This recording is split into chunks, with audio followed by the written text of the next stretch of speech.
యెహోవా నీ నామము ఎంతో బలమైనది, ఎంతో ఘనమైనది, ఎంతో ఘనమైనది. యెహోవా నీ నామము. మోషే ప్రార్థించగా మన్నాను కురిపించితివి. మోషే ప్రార్థించగా మన్నాను కురిపించితివి. యెహోషువ ప్రార్థించగా సూర్య చంద్రుల నాపితివి. సూర్య చంద్రుల నాపితివి. యెహోషువ ప్రార్థించగా సూర్య చంద్రుల నాపితివి. సూర్య చంద్రుల నాపితివి. యెహోవా నీ నామము. పశ్చాత్తాపము అనండి. ఓకే, రెండోది ఏం చెప్పారు? పరలోకము. చెప్పండి, గట్టిగా చెప్పండి. పరలోకము. పరలోకాన్ని గురించి చెప్పారు, చాలా మంచి విషయాలు చెప్పారు. మూడో మాట ఏం చెప్పారు? ప్రేమ. ప్రేమ. కనుక ఈ పా అనే అక్షరం మీద వచ్చి మూడు మాటలు మీ మనసులో నిలబడిపోవాలి. అది గుర్తు. ఈ మూడు చాలా చాలా శ్రేష్టమైనవి.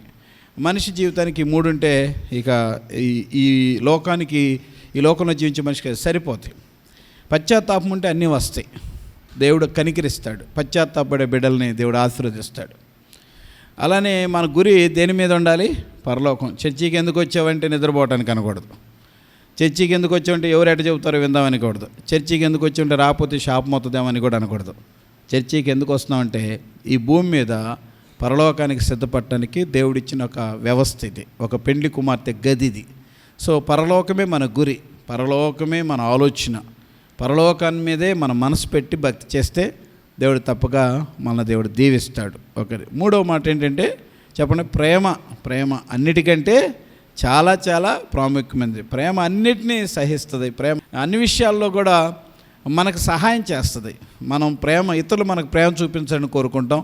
అదే మనం కనుక చూపిస్తే ఇంకా బాగుంటుంది. దేవుడు మనల్ని ప్రేమించి ప్రాణం పెట్టాడు. సో ప్రేమ అనే ఈ అంశాన్ని ప్రతి విషయంలో జ్ఞాపకం చేయాలి. కోపం వచ్చినప్పుడల్లా ప్రభువా నాకు ప్రేమ పుట్టించానండి.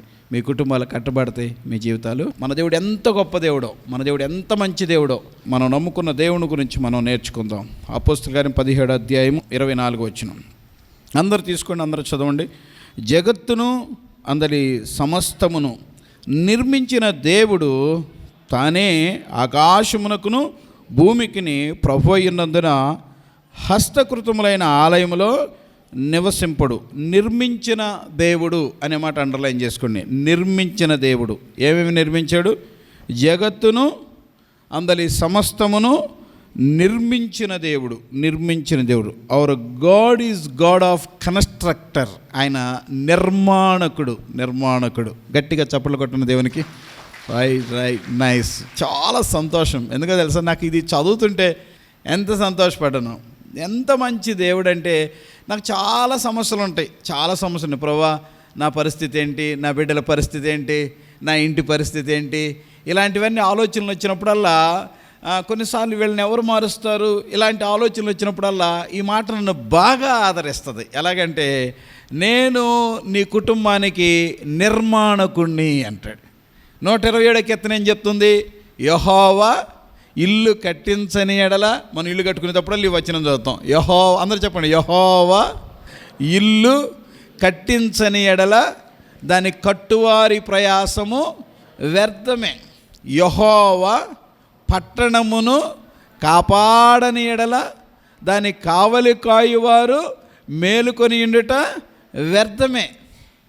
అంటే దేవుడు ఇల్లు కట్టిస్తాడు. ఇల్లు కట్టిస్తాడు. దేవుడు ఇల్లు కట్టిస్తాడు. ఆయన మన ఇంటిని ఆయన నిర్మిస్తాడు, కట్టిస్తాడు. సో ఇక్కడ చర్చికి వచ్చిన బిడ్డలకి నేను ఒక చిన్న భరోసా ఇచ్చి పంపిస్తాను. ఏంటంటే, దయచేసి మీ ఫ్యామిలీ లైఫ్ గురించి, మీ కుటుంబ జీవితం గురించి దిగులు పడటం చర్చికి వచ్చినాక మానేయండి. చర్చికి రాకపోతే మాత్రం దిగులు పడండి. ఏసై దగ్గరికి రాకపోతే మాత్రం దిగులు పడండి. ఎందుకంటే ఏసై మీకు లేకపోతే ఇల్లు కట్టించి ఆయన మీకు లేనట్టే. ఏసై మీకు లేకపోతే మీ బిడ్డల్ని ఎవరు కడతారు? మీ కుటుంబాన్ని ఎవరు కడతాడు? మా కుటుంబాన్ని ఎవరు కడతాడు? నన్ను ఎవరు కడతాడు? ఆమె చెప్పండి. ఆ ప్రతాప్ గారిని సాక్ష్యం చెప్పమన్నా, చాలా మంచి సాక్ష్యం. పాపం ఏం చేస్తా, సాక్ష్యం ఉండాలి కానీ చెప్పడం రాదు, చెప్పేవాళ్ళకేమో సాక్ష్యం ఉండదు. ఏం చేద్దాం, అన్ని సమస్యలు మనకు సమాజంలో. చాలా మంచి, చాలా చాలా చాలా కాలం ప్రభువుకు దూరంగా ఉన్నాడు. ఆయన యవనస్తులకి చాలా మంచి కనెక్ట్ అవుతాడు. చాలా నష్టపోయి, లోకంలో పడిపోయి, లోకాశల్లో పడిపోయి, వాళ్ళ తండ్రి మంచి సేవకుడు. కానీ మా నాన్నగారు ఉన్నప్పుడు నేను మారలేకపోయానని బాధపడ్డాడు. వాళ్ళు ఒక చిన్న సంఘం వైజాగ్ దగ్గర నడిపిస్తున్నారు. ఆ తండ్రి ఉన్నప్పుడే ఆయన మారి ఉంటే ఆ తండ్రి ఎంత సంతోషపడేవాడో. ఇలా వాక్యం చెప్పడం ఆయన చూసుకొని ఉంటే ఎంత హ్యాపీగా ఫీల్ అయ్యేవాడు. అవునా కదా? సో కానీ దేవుడు ఇంతవరకు నిర్ణయించాడు, ఆయన కృప ఇప్పుడు చూపించాడు. చాలా మిస్ అయిపోయి దేవునిలోకి వచ్చాడు. సో నేను ఎందుకు చెప్తున్నానంటే, మన లైఫ్లో వచ్చే పెద్ద ప్రాబ్లం పిల్లల గురించి దిగులు, భర్త గురించి దిగులు, భార్య గురించి దిగులు. ఇందాక బ్రదర్ చెప్పాడు, ఇంతకుముందు భర్త భార్యను చంపేవాడు, ఇప్పుడు ఎవరు చంపుతున్నారంట? భార్య భర్తను చంపుతున్నారు. కావాలంటే నేను మిమ్మల్ని అన్నానని కాదు, కానీ ఇంటికి వెళ్ళి మీరే అడగండి, ఏమండి నేను నిన్ను నిజంగా చంపుతున్నానా లేదా అడగండి. ఆయన కరెక్ట్గా చెప్తాడు. మళ్ళీ సీరియస్గా అడగబాకండి, ప్రేమతో అడగండి. ఉన్నది ఉన్నట్టు చెప్పండి, నా ద్వారా నువ్వు ఎన్ని బాధలు పడ్డావో కరెక్ట్గా చెప్పండి అని కనుక వాళ్ళని అడిగితే, వాళ్ళు కనుక కరెక్ట్గా చెప్పారంటే మాత్రం కొంచెం ఇబ్బందిగానే ఉంటుంది. కాబట్టి వాళ్ళు చెప్పరు, ఎందుకంటే మాకు తెలుసు కదా, మీరు అన్నం వండితే మేము తినాలి కదా. సో నిర్మాణకుడు he is our god is the God of constructor. మన ఫ్యామిలీస్ని, మన పిల్లలని, మన యొక్క యజమానుని, మన యొక్క లైఫ్ పార్ట్నర్ని ఆయన కడతాడు. Don't worry, be happy. నీ లైఫ్లో నా దేవుడు నా యజమానుని కట్టగలడు. ఆ టైం వస్తుంది ప్రతి వ్యక్తి కుటుంబాన్ని కట్టడానికి, ప్రతి యవన బిడ్డ కుటుంబాన్ని కట్టడానికి, ప్రతి సంఘాన్ని కట్టడానికి, ప్రతి సేవకుడిని కట్టడానికి, ప్రతి ఫెయిల్యూర్స్ని కట్టడానికి, ప్రతి క్రాక్స్ని కట్టడానికి, ప్రతి బ్రేక్స్ని కట్టడానికి దేవుడు నిర్మాణకుడై ఉన్నాడు. మనం కొంచెం క్రాక్ ఇస్తే, కొంచెం బ్రేక్ అయితే దాన్ని పగలగొట్టి మళ్ళీ కడతాం. మనకే ఇంత జ్ఞానం ఉంటే, మనకే ఇంత ప్రేమ ఉంటే, లేకపోతే మనకే ఇంత ఆలోచన శక్తి, టాలెంట్స్ ఉంటే, మనం నమ్ముకున్న దేవుడు మన జీవితాలని ఆయన కట్టగలిగిన దేవుడు. అందుకు ఆయన నమ్మండి, అందుకు ఆయన దగ్గరకు రండి, అందుకు యేసయ్య దగ్గరకు రండి, అందుకు యేసయ్యలోకి రండి. దేవుడు మిమ్మల్ని దీవిస్తాడు. రెండవ మాట చదువుదాం రండి, 25వ వచనం చదువమ్మా. ఆయన అందరికీ జీవమును ఊపిరిని సమస్తమును దయచేయవాడు. Very nice. నేను చెప్పిన మాట చెప్పండి. ఆయన గట్టి చెప్పండి. ఆయన అందరికీ జీవమును ఊపిరిని సమస్తమును దయచేయవాడు. మీ ప్రక్కన వాళ్ళకి కొంచెం ప్రైజ్లాడి చెప్పండి, చేయబట్టుకోండి. ఈ మాట వాళ్ళతో చెప్పండి. నేను వదలకండి, పట్టుకోండి అన్నాను కానీ వదలండి అనలేదు కదా. పట్టుకోండి ప్లీజ్, మీరు కొంచెం సీరియస్గా ఉంటున్నారు, పట్టుకోండి. ఓకే, ఇప్పుడు చెప్పండి. ఆయన అందరికీ జీవమును ఊపిరిని సమస్తమును దయచేయవాడు. ఇప్పుడు చెప్పండి, అందరికంటే అందరికీ. ఓకే, వదలండి. అందరికంటే అందరికీ పాస్టర్స్కి, బిలీవర్స్కి, పాపులకి, అందరికీ జీవం ఇవ్వగలడు, అందరికీ ఊపిరి ఇవ్వగలడు, అందరికీ సమస్తం ఇవ్వగలడు.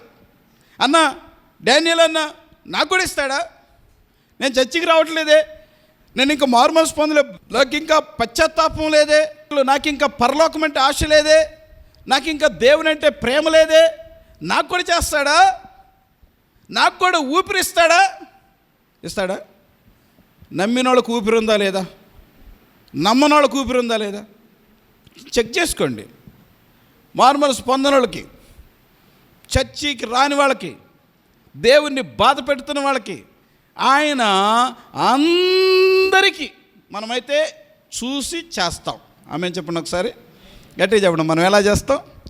చూసి చేస్తాం. ఇతనికి ఇవ్వచ్చా, ఈమెకి ఇవ్వచ్చా, ఈమెకు సహాయం చేయొచ్చా, ఏమైనా బ్రతకనివ్వచ్చా, ఈమెకు జీవాన్ని ఇవ్వచ్చా, ఈమెకు ఊపిరిని ఇవ్వచ్చా, ఈమెకి ఏదైనా ఇవ్వచ్చా? నా ప్రభు అంటున్నాడు, డానియేల్ నేను నీకు జీవాన్ని ఇస్తాను. Praise the Lord. ఆయన జీవమునిచ్చే దేవుడు. నన్ను నిరాశపరచకుండా, నన్ను కృంగదీయకుండా, నన్ను బాధ పెట్టకుండా, నాలో ఉన్న రేమ, నాలో ఆయన యొక్క లైఫ్, ఆయన యొక్క జీవమును నాలో పెట్టి నన్ను జీవింపజేస్తూ ఉంటాడు. ఆయన చేసే పనిది. ఆయన ఊపిరి, ఆయన మూలముగా మనము బ్రతుకుచున్నాము, చెలించుచున్నాము, ఉనికిని కలిగి ఉన్నాం. It's God's grace. నేను అందుకనే ఆయన దయచేయువాడు. ఇక్కడ ఆయన giver, he is the God of giver. ఆయన ఇచ్చువాడు, ఆయన నిర్మించువాడు, ఆయన ఇచ్చువాడు. మనిషి ఎంత మోసపోతూ ఉంటాడు. దేవుడు అంటున్నాడు, నాకేమొద్దురా బాబు, నాకు అన్నీ ఉన్నాయి, నాకు వెండి నాది, బంగారం నాది, 1000 కొండల మీద ఉన్న పశువులు నావి, నేను ఇక్కడ నాకు ఏదైనా అవసరమైతే నిన్ను అడగను, కనుక నేను నీకు ఇస్తాను, నేను నీకు లైఫ్ ఇస్తాను, నేను నీకు ఊపిరిస్తాను, వాట్ యు నీడ్ నేను నీకు ఇస్తాను విత్ మై లైఫ్ ఎక్స్పీరియన్స్. నేను యాక్చువల్గా చాలా విషయాలు నాకు అడగనివి దేవుడిచ్చాడు, అడిగినవి కాదు, అడగనివి నాకు ఆలోచన. అందుకనే దేవుని ఏదైనా అడిగేటప్పుడు, దేవుని ఏదైనా అడిగితే నాకు ఒక పద్ధతి ఉంది. ఏంటంటే, ప్రభువా నేను అది కావాలి ఇది కావాలి అని అడగను, అంత కావాలి ఇంత కావాలని అడగను, వాళ్ళు కావాలి వీళ్ళు కావాలని కూడా అడగను. నాకు ఏది కావాలో నాకంటే ఎక్కువగా ఎవరికి తెలుసు? మాట్లాడాలి గట్టిగా. ఎవరికి తెలుసు? నీకు తెలుసు, దేవుడికి తెలుసు. కనుక నాకు ఏది కావాలో నువ్వివ్వు.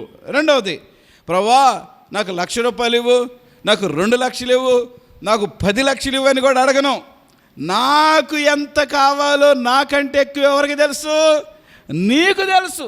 నాకు ఎంత ఇస్తే నేను మనిషిగా ఉంటాను, నువ్వు నాకు ఎంత ఇస్తే నేను గౌరవంగా ఉంటాను, నువ్వు నాకు ఎంత ఇస్తే నేను నీకు రుణపడి ఉంటాను, నీకు బాగా తెలుసు. కనుక నాకు ఎంత కావాలో అంత ఇవ్వు.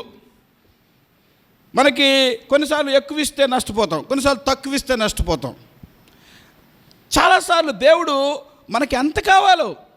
ఒకసారి భగత్ సింగ్ గారు 240 రూపాయలు అడిగాడంట.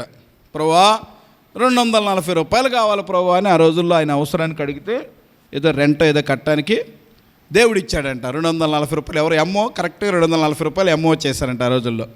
ఎంతో సాక్ష్యం చెప్పాడు, స్తుతించాడు. వాళ్ళ పక్కన జతపని వారికి చెప్పాడు, ప్రభు ఎంత గొప్పవాడు, మన అవసరాలు ఎరిగినవాడు, నాకు 240 రూపాయలు కావాలంటే ఆయన నాకు 240 రూపాయలు ఇచ్చాడు అని చెప్పాడంట. ఈ పక్కన ఆయనకి చాలా బాధేసిందంట. బాధేసి చెప్పాడంట, ఏంటన్నా అన్న అంటాడు, ఏంటన్నా ఆయన మరీ అంత కరెక్ట్గా ఎందుకు అడిగావు, 240 ఎందుకు అడిగావు, 4 వేలు అడిగితే మంచిది కదా, లేకపోతే కాస్త ఎక్కువ అడిగితే మంచిది కదా, మళ్ళీ రేపు ఏదైనా కావాలంటే మనకు అవసరం కదా, కొంచెం ఎక్కువ అడగకూడదు అడిగేవాడివి అన్నాడంట. భగత్ సింగ్ గారు వెంటనే చెప్పాడంట, ఎందుకు బ్రదర్, ఈరోజు 240 అడిగాము, ఈరోజు అవసరం ఇచ్చాడు, రేపు 4 వేలు కావాలంటే ఇస్తాడు కదా. అది ఎలాంటి సంబంధం అంటే జీవము కలిగిన సంబంధం. Praise the Lord. జీవము కలిగిన సంబంధం. కొన్నిసార్లు మనం మనిషిని అడిగేటప్పుడు భయపడతాం, ఎందుకంటే ఇచ్చేవాడు ఒకసారి ఇస్తాడు, మళ్ళీ అడిగితే ఇవ్వడు, మరలా అడిగితే ఇవ్వడు. 10,000 అడిగి మళ్ళీ రేపు 10,000 అడిగితే నిన్ననే కదా ఇచ్చింది అంటాడు. ఎందుకు వచ్చినా కూడా ఒకేసారి 1,00,000 రూపాయలు అడుగుదాం అనుకుంటాం. కొన్నిసార్లు మంచితనం ఉన్నప్పుడు అడుగుదాం అనుకుంటాం. కానీ దేవుడి సంబంధం అలా ఉండదు, దేవుని ప్రేమ అలా ఉండదు. దేవుడు డానియేల్ అనే ఈ సేవకుడికి ఏ రోజు ఎక్కడ ఎంత కావాలో అంత చక్కగా ఇవ్వగలిగిన వాడు. ఒకవేళ రేపేం కావాలో నాకు తెలియదు, నాకు అస్సలు తెలియదు కదా. పాస్టర్ గారిని ఫస్ట్ టైం హాస్పిటల్ తీసుకెళ్ళేటప్పుడు నా దగ్గర 14,000 ఉన్నాయి. చాలా హ్యాపీగా ఫీల్ అయ్యా. 14,000 ఏం చేసుకుంటాను. ఆడ డాక్టర్మ్మ, క్రిస్టియన్ డాక్టర్మ్మ, ఆమె అసలు పెద్దగా ఫీజులు తీసుకోదు, కనుక పెద్ద అవసరం ఉండకపోవచ్చు, ఈ 14,000 మిగులు తీలే అనుకున్నాం. కానీ విషయం చాలా తేడా పడింది. 14,000 కనీసం ఎంట్రన్స్కి కూడా సరిపోలా, చాలా తేడా వచ్చేసింది. చాలా వేల రూపాయలు ఖర్చు పెట్టాల్సి వచ్చింది. అయితే దేవుడు కృప ఏంటంటే నా 14,000 నాకే ఉండే. గట్టిగా చప్పట్లు కొట్టండి. Praise Lord. What is the meaning of this? దేవుడు చేశాడు what I need in my hospital bills. నా హాస్పిటల్ ఖర్చులు నాకేం కావాలో, నా హాస్పిటల్లో నాకు ఎవరు బిల్లులు కట్టాలో, నా హాస్పిటల్ టైంలో నాకు ఎవరు ఫుడ్ పెట్టాలో, నా హాస్పిటల్ టైంలో నాకు ఎవరు సహాయం చేయాలో దేవుడు తన పరలోకపు సహాయపు ధననిధి నుంచి ఆయన ఏర్పాటు చేశాడు. మీకు ఎందుకు చెప్తున్నానంటే, రేపటి గురించి ఈరోజు దిగులు పడి తగాదాలు పెట్టుకోబాకండి. ఒకసారి గట్టిగా ఆమె చెప్ప. అమ్మ దగ్గర తగాదా, నాన్న దగ్గర తగాదా, అత్త దగ్గర తగాదా, మామ దగ్గర తగాదా, భర్త దగ్గర తగాదా, భార్య దగ్గర తగాదా. ఏంటంటే ఏంటి రేపేంటి పరిస్థితి, నా గతి రేపేం కావాలి.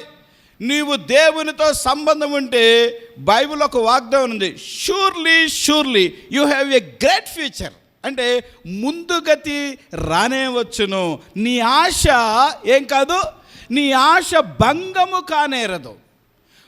నీకు ఏం ఆశ ఉందో, ఇన్ ఫ్యూచర్లో ఏం చేయాలనుకుంటున్నావు, ఎలా బాగా ఉండాలనుకుంటున్నావు, ఎలా భద్రంగా ఉండాలనుకుంటున్నావు, ఎవరు చూడాలనుకుంటున్నావు, ఎవరు చూసుకోవాలనుకుంటున్నావు, ఎలాంటి ఆశలు, ఎలాంటి ఆలోచనలు, ఎలాంటి అవసరతలు, వాట్ యు నీడ్, దేవుడు నీకు ఏది కావాలో దేవుడు ఆ రోజు ఆ దినాన తన శక్తిని బట్టి సమృద్ధిగా సప్లై చేస్తాడు. డానియల్ అన్న, ఇది కదా మాకు వచ్చిన బాధలు, ఆ రోజు చేసే బదులు ఈ రోజు చేస్తే బాగుండు కదా, ఎందుకు ముసలన్నయ్య నాకు చూస్తానని ముదిమి వచ్చే వరకు ఎత్తుకుంటానన్న వాగ్దానం నాకెందుకు, ఇప్పుడే నా పేరు మీద ఒక 10 లక్షలు ఫిక్స్డ్ ఎత్తే నేను హాయిగా ఉంటాను కదా, టెన్షన్ లేకుండా చర్చికి వస్తాను కదా అంటావు. నువ్వెందుకు వస్తావు 10 లక్షలు ఉంటే? నువ్వు సత్తంటేనే రావు. నువ్వు అయ్యా నా ప్రాణం పోతుందయ్యా, నా పరిస్థితి దిక్కులేని దాన్ని అయ్యా అనే రోజు కూడా నువ్వు సరిగి రావటల్లా. నీ పేరు మీద 10 లక్షలు ఉంటే నువ్వు దేవుడి దగ్గరికి వస్తావా? ఎవరు నమ్మారు నిన్ను? దేవుడు ప్రేమ గలవాడు. ఆయన గట్టిగా చప్పట్లు కొట్టండి. Praise the Lord. దేవుడు ఆయనకు ఒక ఆశ. ఏంటి ఆశ తెలుసా? నా బిడ్డ నా కౌగిల్లో ఉండాలి, నా బిడ్డ నాకు దగ్గరకు ఉండాలి, నా బిడ్డ నన్ను హత్తుకోవాలి, నా బిడ్డ నేను రోజు కలుసుకోవాలి. రోజు కలుసుకుంటే మానవుడు బుద్ధి దేవుడికి తెలుసు. చెప్పండి, ఏంటి మానవుడు బుద్ధి? అవసరం ఉంటేనే వస్తాడు. గట్టిగా చెప్తావా ఒకసారి? అవసరం ఉంటేనే వస్తాడు. నాతో సహా నాకు బాగా నొప్పి తగిలితే గదిలోకి వెళ్ళి మోకరెత్తా, లేకపోతే దొరుకుతాను ఆయనకి. దేశదిమ్మని నేను తిరగను. నెమ్మది లేకుండా చేశాడు కాబట్టి వచ్చాను, మెంటలోడ అయ్యేటట్టు చేశాడు కాబట్టి వచ్చాను, శాంతి లేని స్థితిలో వచ్చాను. మీలో 199 మంది యేసయ్యను ఎట్ట నమ్ముకున్నానంటే, నాకు చాలా సమృద్ధిలో పరలోకం కోసం వచ్చాను అనేవాళ్ళు ఎంతమంది ఉన్నారు? చేతులెత్తి.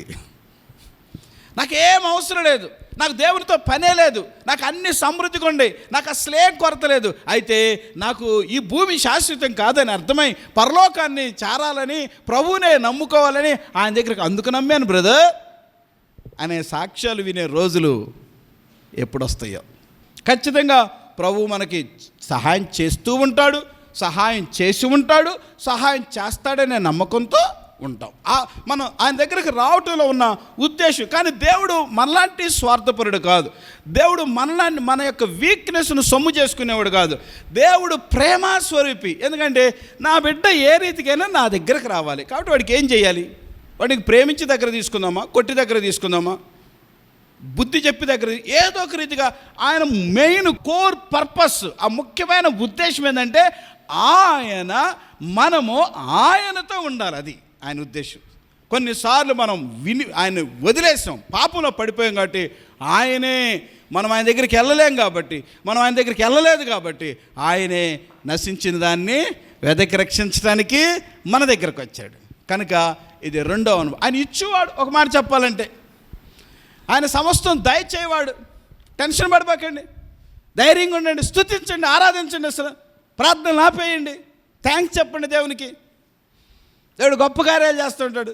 ఆరాధనతో ఉండండి ఎప్పుడు. Thank you lord, thank you lord, thank you lord, స్తోత్రమయ్యా, వందనాలయ్యా, నువ్వు చేసావయ్యా, చేస్తావయ్యా, చాలా చేస్తావయ్యా, చాలా చేసావయ్యా. కృతజ్ఞత భావంతో ఉంటే దేవుడు గొప్ప కార్యాలు చేస్తాడు. మన దేవుడు ఇంకా ఏం చేయగలడు? He's the creator. 26వ వచనం. మరియు యావత్ భూమి మీద కాపురముండుటకు ఆయన ఒకని నుండి ప్రతి జాతి మనుషులను సృష్టించి ఆ సృష్టించి అన్నమాట అండర్లైన్ చేసి సృష్టించి మళ్ళీ చెప్పండి.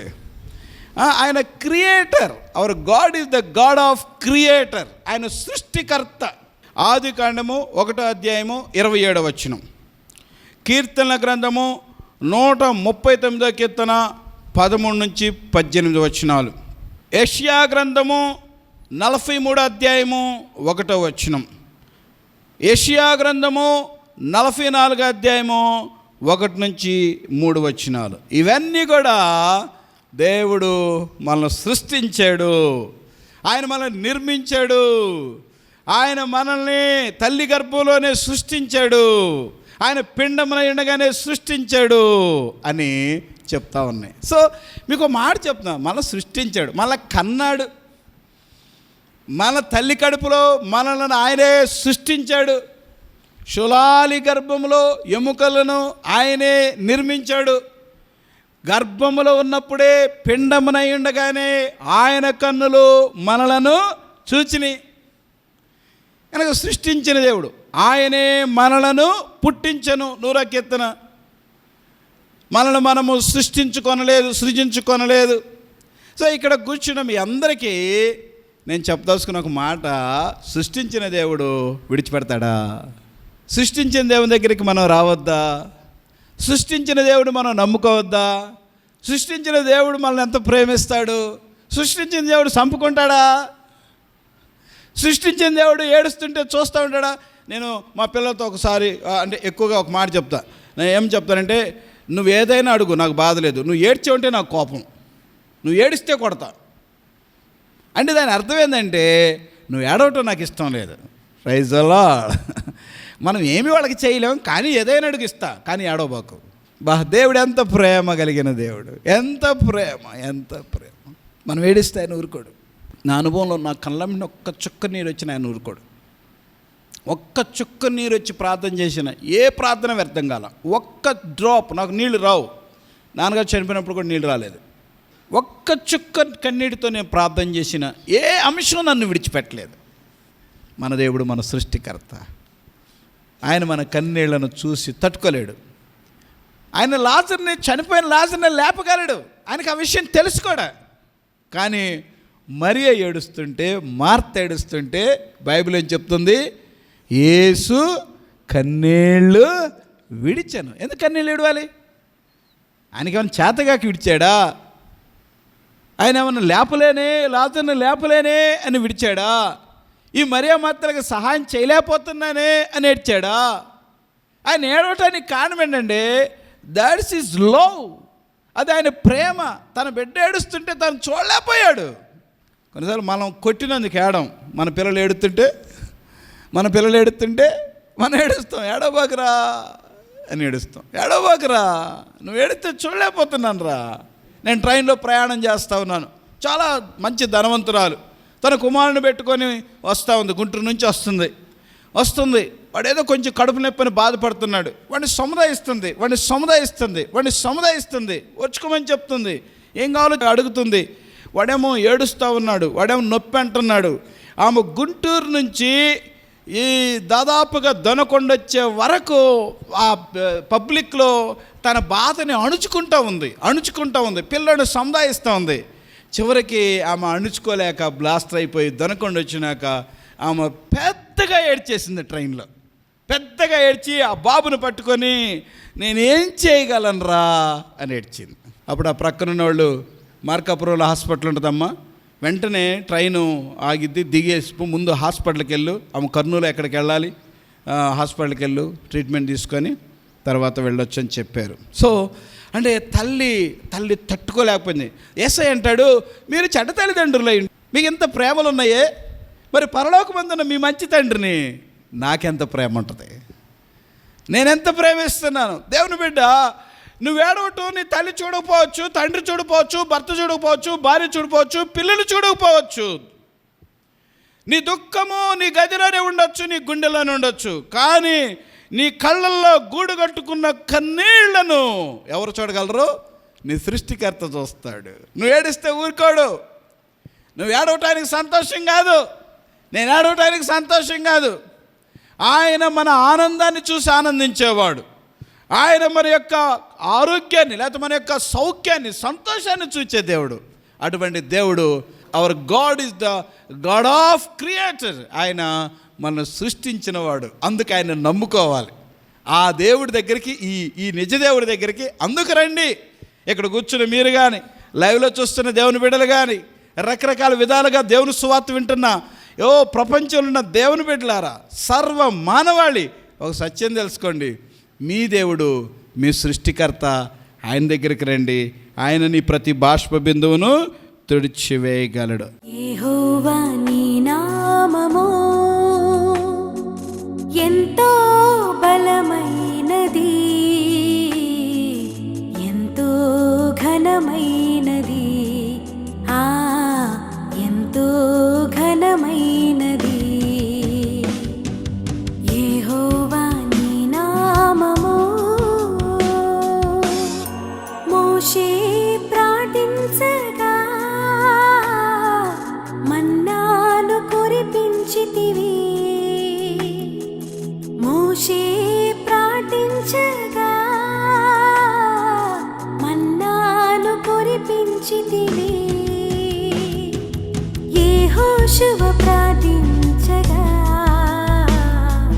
సూర్య చంద్రుల నాపితివి. సూర్య చంద్రుల నాపితివి. యెహోషువ ప్రార్థించగా